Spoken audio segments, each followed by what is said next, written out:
All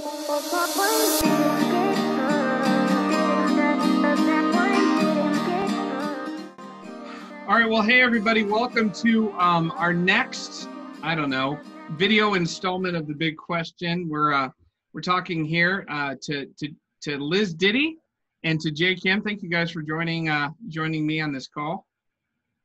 And we're going to be looking at a question. And guys, I want to pose this. So a lot of life group leaders have written in. I've had lots of conversations, and not just life group leaders, but like folks in our church.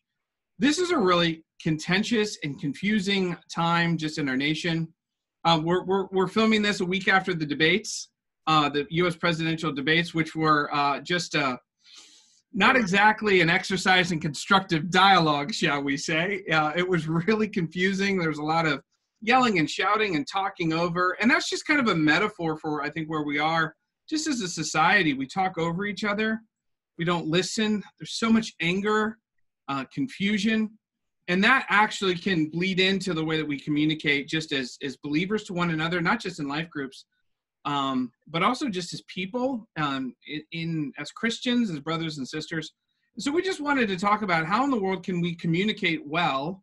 How can we talk well to each other in a time that is so contentious with issues that are deeply personal and deeply emotional in a way that honors God?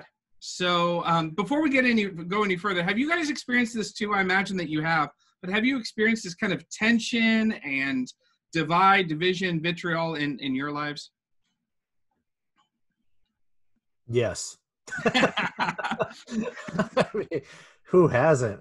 Especially, I think it's always been true for sure, but seems undeniable to me that it's true in a really unique and challenging way now. I'll just speak as someone who has been a pastor in a local church setting for the last almost 20 years of my life. Yeah, 20 years is not a long time. So I also don't want to be guilty of chronological snobbery and say, this is the hardest it's ever been. No, it's been harder than this many times throughout the history of the Christian church.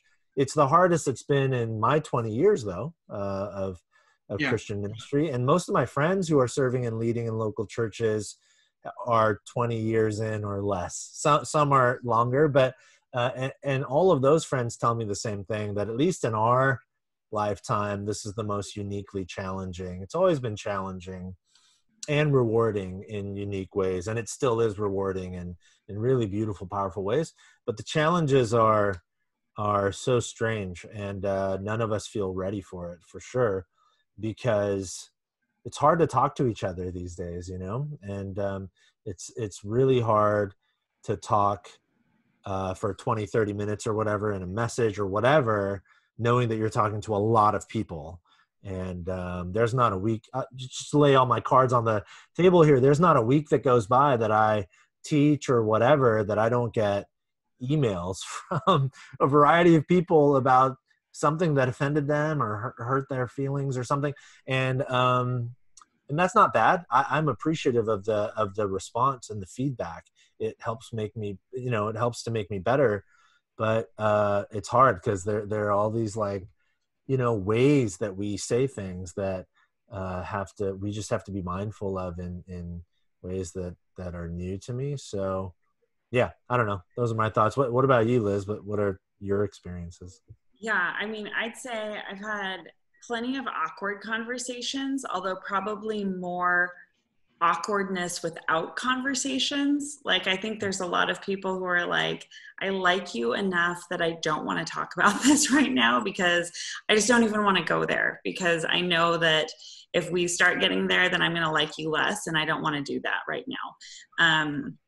But I will say that there have also been some really good conversations. And I feel like the community and that the church offers and that friendship offers and that family offers is actually really a helpful place to process some of this if you can build off of existing relationship and just keep your respect in place for one another and remember that this is a person that you care about and you respect. And so suddenly, and we haven't gotten together with very many people because of COVID-19, but there's been a few people who we've been able to have dinner with. And when you're sitting around a table and you're looking each other in the eye and, someone tells you that they're really scared about the way that this is going or the way that that is going, then you can start to see different people's points of view. And, I think when people, where people get their information from matters a lot. And when you start to realize that, a lot of these people who even think differently than me are doing the best that they can with the information that they have. And then when we start to actually talk with each other, I feel like it actually opens up and adds layers to, a lot of these issues. And in some ways it's actually made me less afraid of like, oh, you know what, there's not like this like mob of people who are so wildly different from me and who have such wildly different values. And, if they get a hold of the steering wheel, like everything's going to be over. Like it starts to be like, oh, wow, like we're actually both human. Like we're both worried about some of the same things when it comes to our families or this or that, but we're just worried about it in different ways. And so I feel like that human connection and being able to have, discuss these things in the context of conversation is really helpful when you can get there. Like I said, I feel like, there's plenty of awkwardness and non-conversation happening too. It does seem like the church is uniquely poised to be a place where people can have deep and honest conversations about important things. I mean, that's what the church is kind of built for. Maybe not with everybody in the church, but as a place, as a body, we'd like to be the kind of place where we can have actual, honest, deep conversations about the most important things of life, including all these issues that we're dealing with currently right now. So that's important. So to that end, I mean, I just wanted to kind of zoom back, and this is going to turn into, I don't mean for this to turn into Professor Zone, but this is just something that's been helpful for me. And so I wanted to share it with you two, and then share it with everyone who's watching as a way to talk about how we talk about things. Does that make sense? So it's like kind of communication theory at 30,000 feet to give us to think about how we think, to talk about how we talk. And then in the process, hopefully it'll make us a little bit more aware of some things. And so I just want to share that. Is that cool? Can I go ahead and do that? Take it away, Dr. Dave. Oh, all right. I'm not a doctor. Here we go. Let me share some slides real quick. I made some slides. That's how much I care about you. And so this is basically I stole this information from seminary. Dr.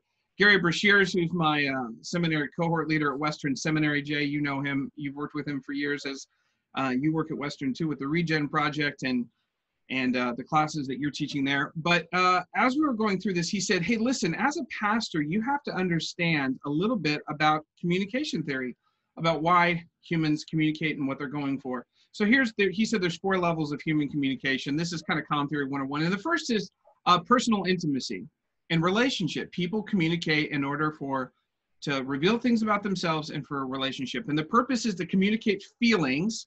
And the response that people are looking for, and the response that's proper, is I either care about this or I don't care about this. I either care about you or I don't care about you.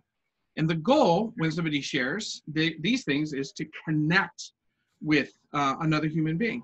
And so there's that. The next layer is description and information. The point of this is the communication of facts. And the proper response is this is either true or false, or I agree or I disagree with these facts. And the goal is to correct information. The third form of communication is motivation and persuasion. And the purpose is to command or exhort somebody to do something, behave a certain way, and the proper response is to obey or disobey.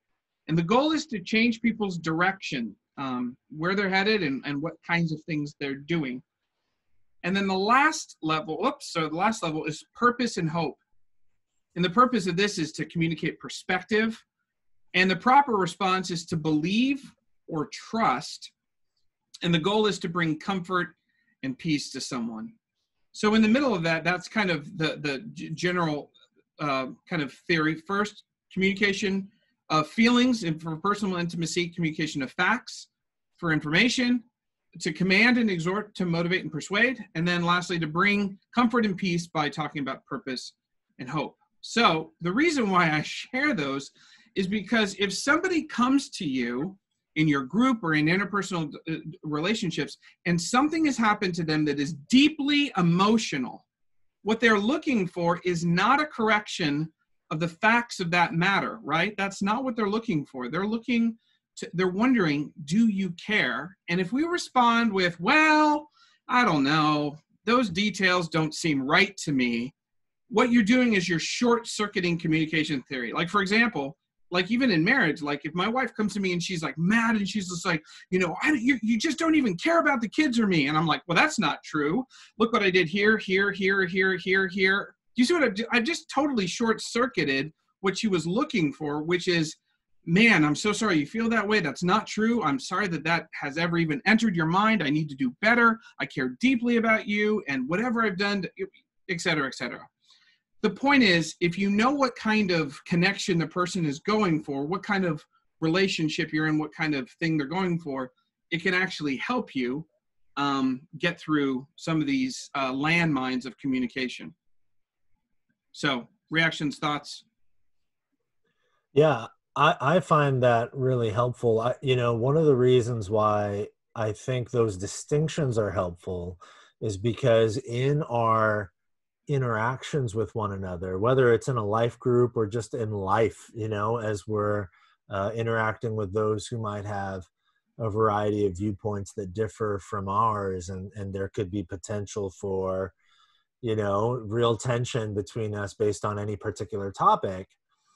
I think first and foremost, recognizing sort of which language we are using when we are speaking with one another in any given conversation is so crucially important.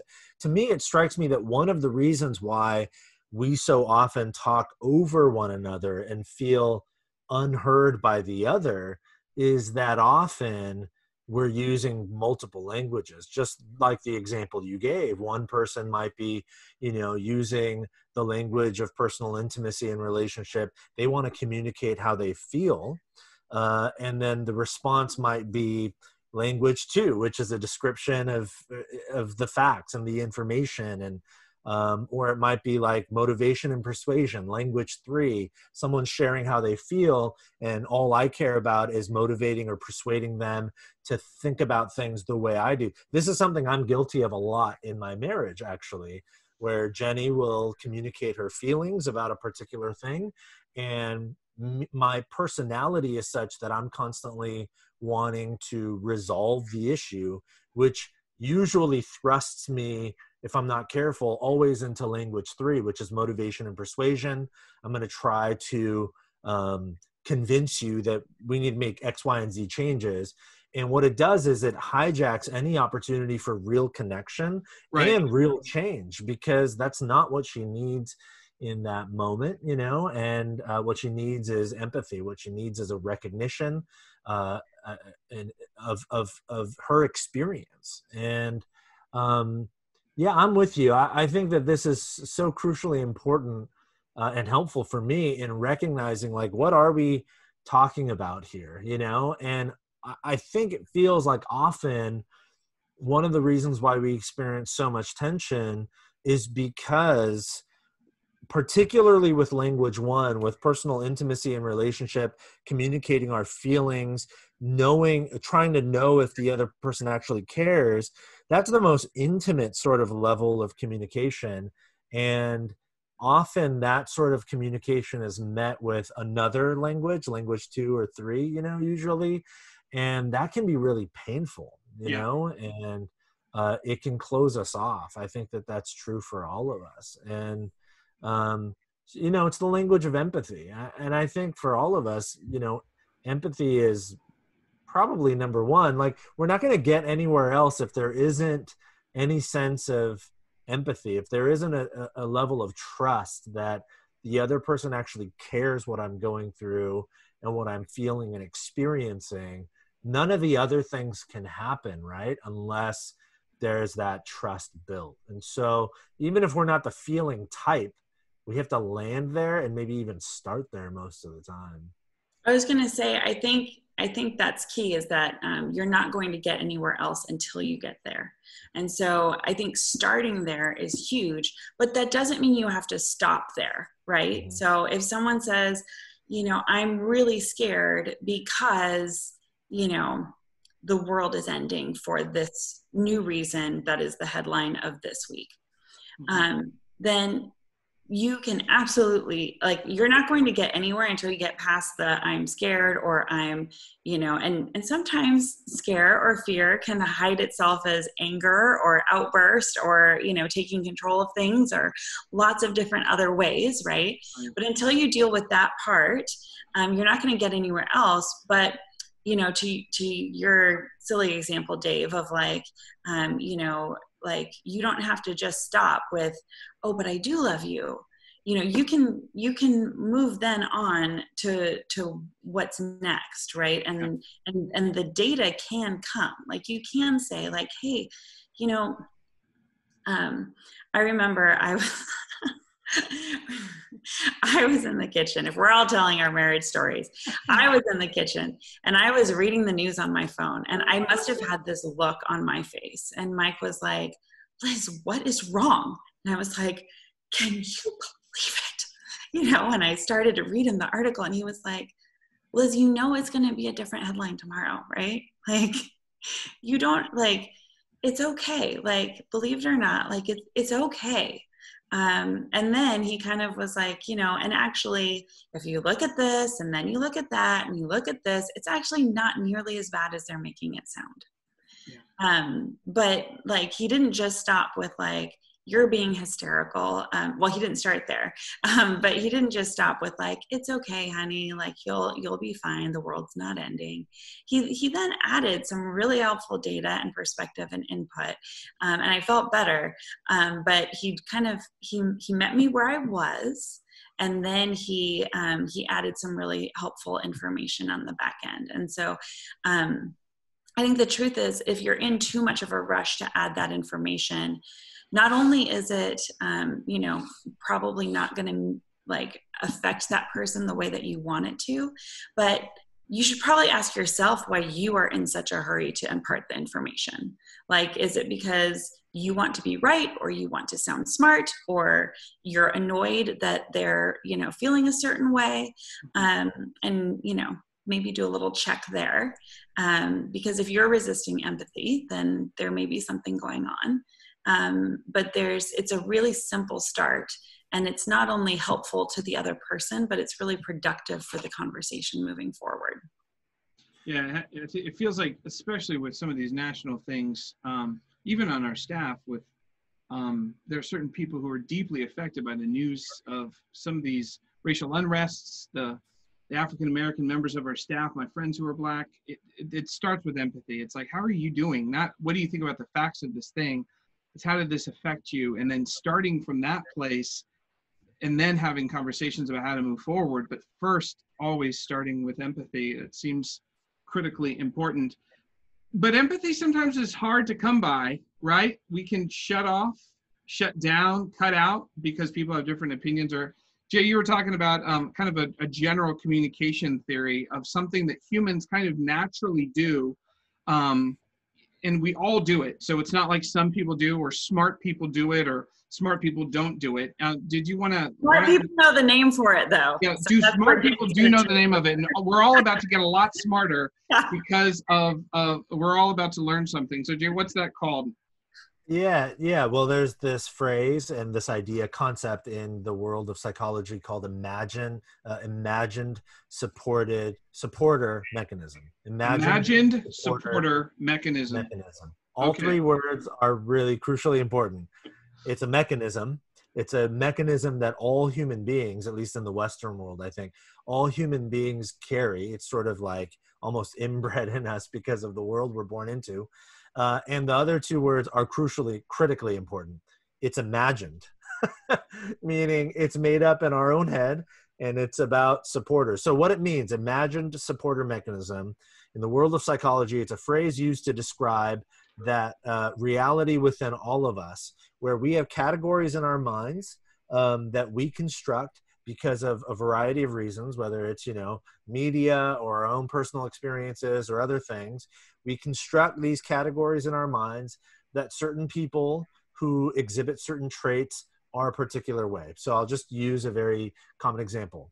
A person who votes for a particular candidate or aligns themselves with a particular political party, imagined supporter mechanism, what it does is we assume and we infer upon that person all sorts of different ideas we have in our own imagined construct for what people who support that candidate or align themselves with that political party. Everybody who does that, they're a particular type of person with particular types of worldviews and particular personality traits and all of those things. That's imagined supporter mechanism. So somebody comes to you and they tell you that in the last election, they've voted for the candidate that you are adamantly against. What imagined supporter mechanism does, and we all carry this to a certain extent, we now assume about that person all sorts of things that we have in our category for people who vote for that candidate, what they're like. And so we just infer all that sort of meaning and all that sort of bias upon that person. And what it does is it kills the opportunity. It self-sabotages the opportunity for empathy and for friendship and for real, deep, meaningful connection. Because something you said just a little while ago, Liz, I think is critically important, and I think is the way of Jesus. You said that Mike met you where you were, right? Which is essentially extending hospitality. It's not actually hospitality because it's not the person coming to you and you hosting. It's actually generosity, and it's a sacrificial generosity. It's us journeying to where the other person currently sort of situates themselves, whether it's politically or their particular perspective or view on anything. And if we're, if you read the teachings of Jesus, he's so abundantly clear that the Jesus ethic is for us to go the extra mile for the other, is for us to take the journey to distant lands to be with those who are alone or afraid or whatever. And I'm speaking metaphorically here, but also literally in some cases. And yet I think in our day and age, we like, for a variety of reasons, we refuse to do that. We stick our flag in the ground and we demand that everyone comes to us and find their way to us and our view on particular issues. And if they can't get there, then that's their problem, not my problem. Yeah. And I'm not saying we have to relinquish our position or our opinion on a variety of matters. What I am saying is that the call of Jesus is that we be willing to take the journey toward the other, to meet them where they are, and to ask the question, why, and how, and what have you been through? Because the thing I found to be true is to deconstruct imagined supporter mechanism, to stop assuming things about other people based on their politics or their opinions on any particular matter. The only way to do it is empathy. That's what psychology tells us. That's what my own experience tells me. And by empathy, what we mean is, the writer Jaron Lanier, he's got this crazy book called 10 Reasons You Should Delete Your Social Media Right Now. And in it, he's got this incredible line. He says that empathy is the fuel that runs a decent society. And that without empathy, all we have are dry rules and competitions for power. That's what he says. And that's the world we live in right now in many ways, because we're just competing for power. Like, who has the power? Who can speak the loudest, basically? Because we have no empathy. And yet the Christian ethic, I think, is to mourn with those who mourn, to rejoice with those who rejoice. Or if one part suffers, the entire body suffers. That's what it says, right? Getting back to your point, Dave, about those who are experiencing things that maybe we haven't experienced. And so to go to where they are, to meet them where they are, is so critically important in being able to have helpful dialogue that moves things forward. Yeah, and just remembering that, when we're thinking about, even that motivation and persuasion, or that goal of bringing them to a certain place, the idea that, when we're in community with one another, the ultimate goal is not to persuade or motivate the people who we're with about politics, right? Like, the most important thing about each other is not who we vote for. And that's not even going to be the most important thing on November 3rd or any other time. Like, the most important thing for us is unity as followers of Christ. And some of us are going to vote for someone, and some of us are going to vote for someone else. And in the end, we're going to be facing whatever this world is, hopefully together. Because our goal is not, is not necessarily to align ourselves with a certain party. Our goal is that ultimate number 4. Dave, what was that called? Hope and purpose. And hope. Yeah, our purpose and hope isn't going to be decided in November. Our purpose and hope has already been decided. Our purpose and hope is Jesus. And so whatever happens, our purpose in this world hasn't changed, and our hope in the world hasn't changed. And to do either of those well, we need to do them together, and we need to have love and respect stay in the family. Yeah. So it seems like the two most important or helpful practically out of those 4 calm theories is not trying to change people's, facts, although we live in an age of rampant misinformation, and just for all to be aware that there are nefarious works and nefarious things out there that try to get disinformation into our minds. That's we've got to be real smart about that. And not even motivation, to your point, Liz, those things. That empathy, the connection that's number 1. That's probably the most helpful. And then to lead with purpose and hope. So let's talk practical. Like, how in the world do we lead with empathy? How do we get to empathy? How do we avoid the kinds of things, the kind of things that Jay was talking about? How do we avoid lumping people in, writing them off, or those kinds of things? What has helped you guys personally do these kinds of things, move toward empathy? One of the things that's been most helpful for me, particularly when I'm in a conversation with somebody about something that we disagree, even vehemently on, is like just this 3-word question that changes everything almost all the time. Not always, but almost all the time. Is the 3-word questions, how'd you get so stupid? No, that's not what it is. That's more than 3 words. Oh yeah, that's true. That's true. Why so stupid? No, the question is like, tell me more. Oh. Tell me more. Like, we don't, because here's what I have found. Again, not always, but almost always. Almost always. I could be talking to somebody about politics, about a particular measure or a particular candidate, and we vehemently disagree.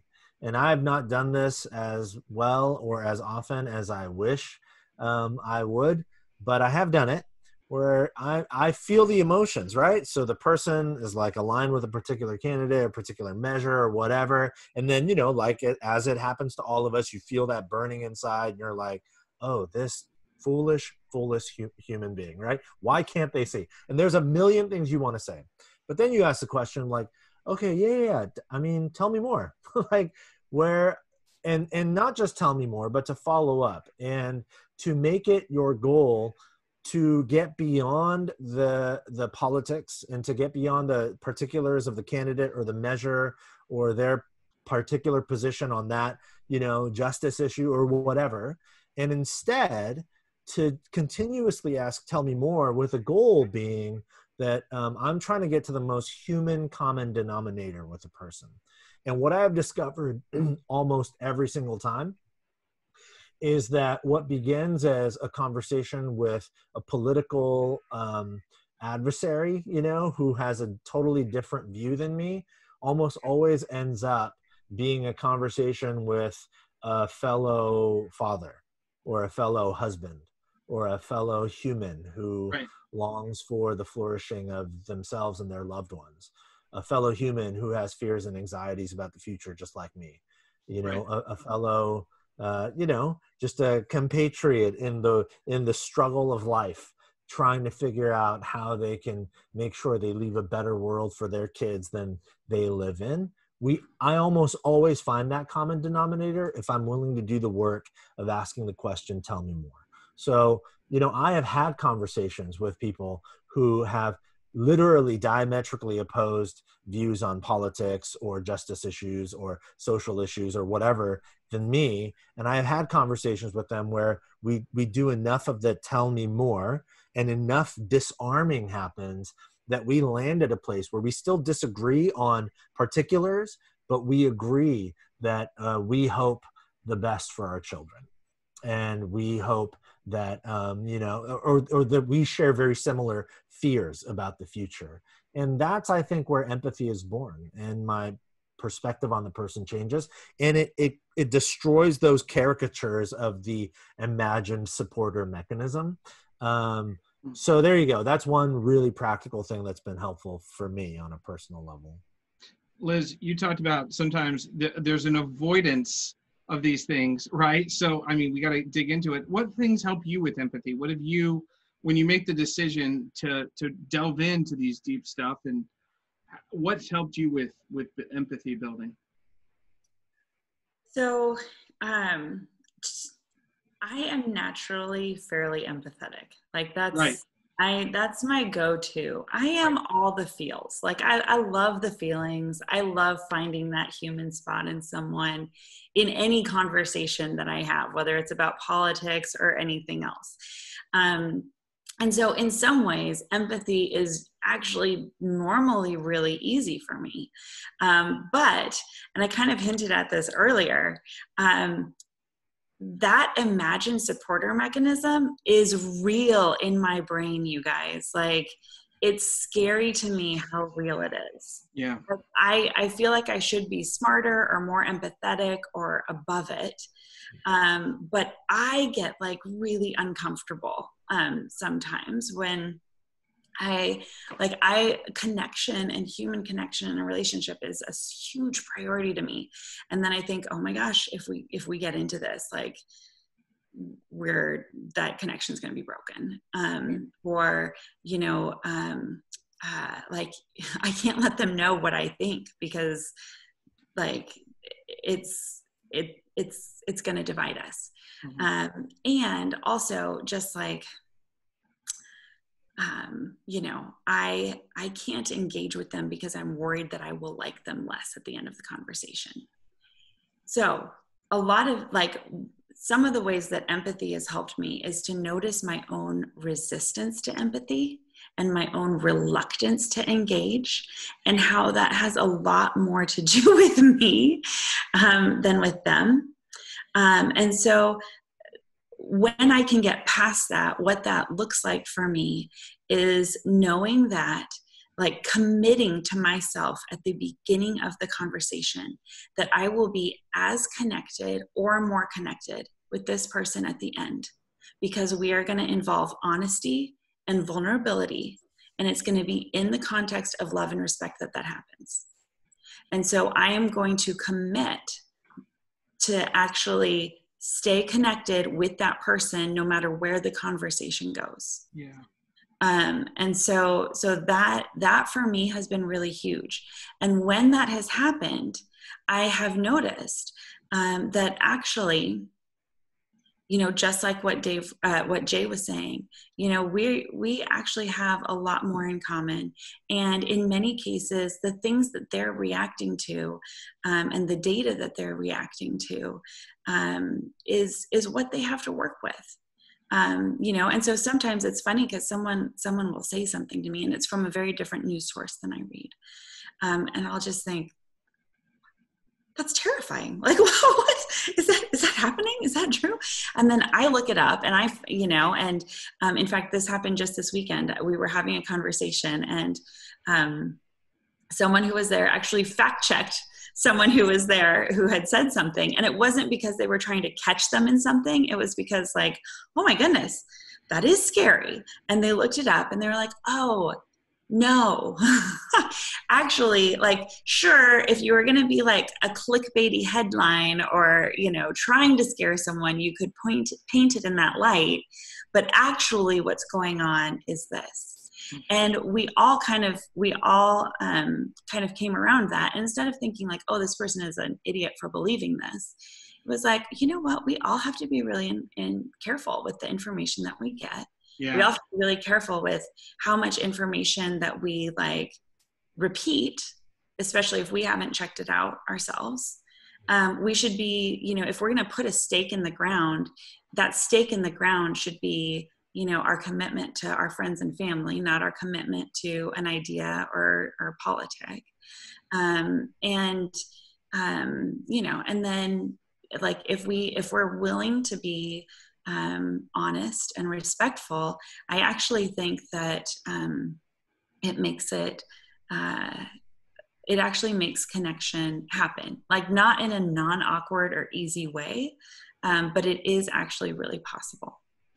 It feels like Christians, of all the people, should lead with kindness and dignity to everyone they talk to in a world that is unkind and removes the dignity of people who believe differently. That should be one thing, to your point, Liz. And that secondly, that we should really, really be the most hope-filled people, trying to get to the bottom of the most empathic and the most hope-filled. And I know that that's ground on me. There are times when I'm filled with frustration. I know you guys, this has been a frustrating season. It seems like every day something new that's terrible happens. And that grinds on your, like, I'm an emotional guy and I feel like my surge protector that protects my emotions was blown in May. So I've been living with that one for months, but empathy and purpose and hope. And I just wanted to remind us that that's the way, probably the way forward out of this, if anything else. So thank you guys for sharing what you shared. I just wanted to close with one example of this calm theory. I was living in New York. It was my senior year of college, and there was this moment where I would ride the subway, the A train home from Times Square down to where I lived off Penn Station. And so I was riding at home, and there was it was late, kind of late at night. I had to work late at the office, and there was a drunk guy. And I was, you know, I'm a pretty big guy. I'm pretty tall. I'm pretty large. This guy was, he must have been, I don't know if he was a relative of The Rock or he was just gigantic. He was so big. He was so big, and he was so muscular. And he was absolutely drunk. I mean, he was really drunk, and he was aggressively drunk. He was violently drunk. He had like this bottle, and it was in a brown paper bag. He was like banging it on the metal bars in there, and he was yelling, and I don't even know what he was yelling. And everyone just instinctively in the whole train car just kind of pushed back to the edges. And I knew, man, this is a bad situation. I just started thinking, man, if I had to defend myself, could I take this guy? And the answer, of course, is no, I could not. And so it was this really tense situation. And all of a sudden, this man got up, and he was this, I'm going to say older. I don't know if he was elderly, but he was older. And he was this Japanese guy. He was like 5 foot, like something. He was very short. He gets up and starts walking over. And I'm like, oh my gosh, this guy's going to get killed. He's going to get killed. This guy, this huge drunk guy is just going to beat him up. What's going to happen? And we all just sat there. And I remember watching in amazement. This guy looked at him and he said, you know, I see you're drinking. I used to drink a lot when my wife died because I was very, very sad. Are you sad? And then he just sat down with this guy, and I just watched this giant rage-filled muscle man just slump and begin sobbing. And this elderly Japanese man just began sitting and talking. And that's when I realized the power of empathy. He really entered into his world, and the power of hope. Like I was there and I can get through this.